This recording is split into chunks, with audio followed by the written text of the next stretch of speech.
सर्वप्रथम म्हणजे अनावधाने आणि लोकप्रतिनिधीचं आमदाराचं नाव सुटून गेलं, पण भाजपच्या 2 पदाधिकाऱ्यांचं नाव तेव्हा ध्यान होतं. शिंदे सेनेच्या एका पदाधिकाऱ्याच्या वेळी ध्यान होतं आणि दादांच्या माजी आमदाराच्या वेळी ध्यान होतं. ठीक आहे, माझं काय म्हणणं आहे, हा विषय माझा नाहीये. मी तुमच्याकडे मंत्री म्हणून पाहतच नाही, मी तुमच्याकडे राजा म्हणून पाहतो. हे जे सगळे कर्मचारी आहेत ही आपली प्रजा आहे. राजाने प्रजाला उदारमनाने देऊन टाकलं पाहिजे. तुम्ही आज काय म्हणालात की जी आर मध्ये असताना सुद्धा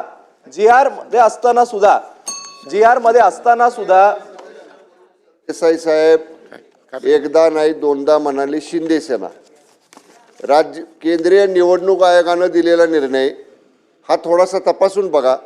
निवडणूक आयोगानं घटनेनं कायदे तपासून शिवसेना धनुष्यबाण हे या ठिकाणी आम्हाला दिलेलं आहे. आमचं नाव शिवसेना आहे, खाली उबाटा वगैरे असं आम्हाला जोडलेलं नाही. त्यामुळं आमचा उल्लेख करताना शिवसेना म्हणून करावा. आणि ते शिंदे सेना म्हणले ते अध्यक्ष महाराज शिंदे सेना जे म्हणले ते कामकाजातनं काढून टाका. ठीक आहे, तपासून काढून घेऊ. चला पुढे जाऊया आपण. काय